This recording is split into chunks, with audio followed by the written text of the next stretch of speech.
So the first topic I wanted to talk about today is about finding confidence.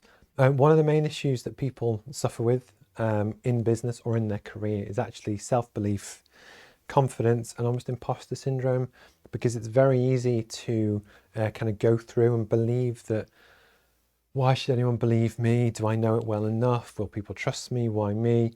Should I give up? I'll just let other people do it. Will they take me seriously? There's a lot of stuff that kind of goes into kind of, having confidence in kind of what you do. A friend reached out to me on Wednesday actually and said that he has a speech coming up.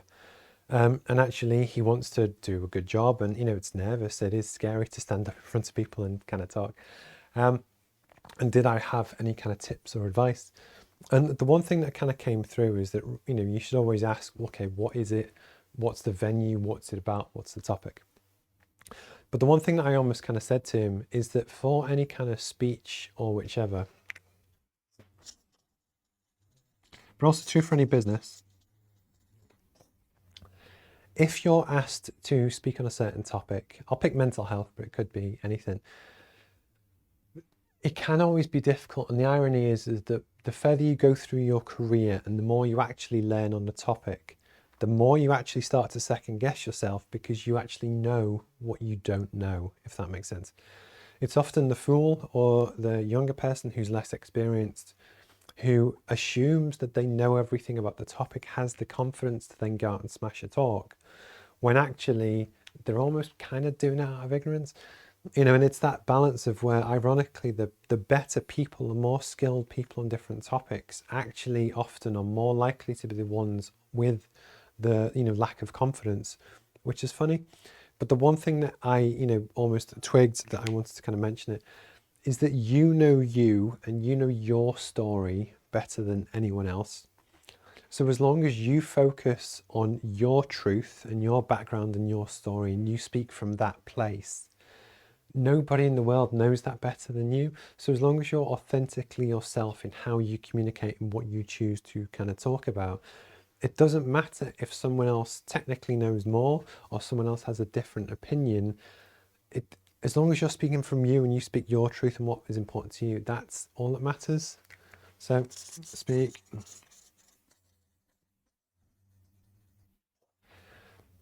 And the big thing I think for me with the roadmap is the fact that with growing up, I almost didn't go to uni just because it was expensive then. Now it's even more expensive.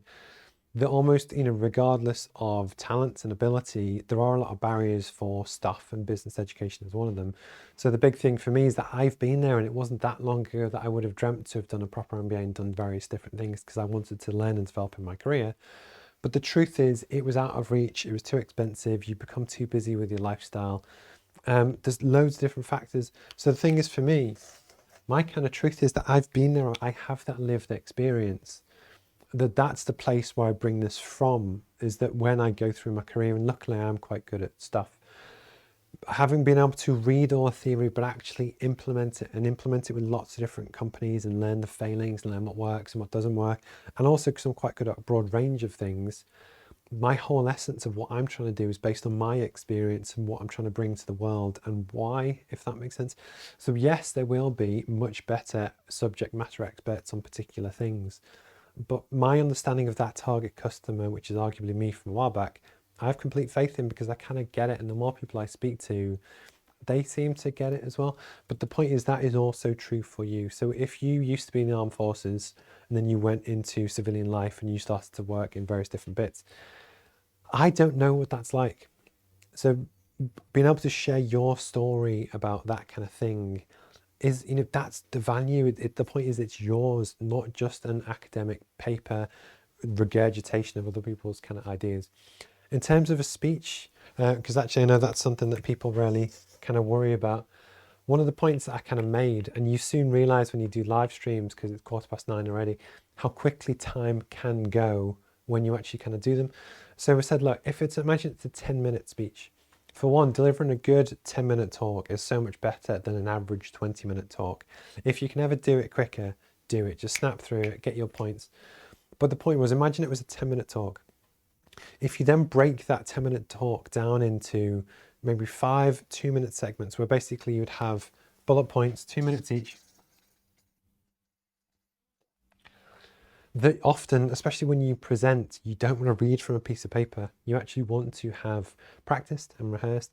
But actually, if you have different bullet points that you just use as your cue, your introduction, what you're going to talk about, why it's important to you, your lived experience, what you learned from it, and then a summary of the talk, for instance. It's very easy. It's harder to keep to time, but the point is, if you're worried about filling time, but actually just do the bullet points, but keep it simple, and actually work out what exactly it is that you wanted to say. And then actually very quickly you can start to hopefully have confidence that when you go on stage at an event or a talk or a live stream or a podcast, you don't have to worry about being the best in the world at what you do, because it's not an exam. All you have to do is have confidence is to talk openly about your kind of lived experience. And it's my belief that that is a great way to find confidence in whatever you do, whatever your challenges are. That even if you want to go for a promotion and you have complete faith that you can do a marketing manager's job or a marketing director's job or anything, whatever you wish, kind of go for it and just believe in yourself. That actually, as long as you're honest with yourself, if it turns out that someone better and more qualified got the job, that's fair enough. But it's that balance of just, you know you better than anyone else. And I just thought it was an interesting topic to kind of talk about. I'd love to know in the comments, have you ever either struggled with confidence, or is there anything you've kind of found really works for you? If this is on YouTube, please kind of like and subscribe. It really kind of helps. And also comment below. I will always kind of respond as well.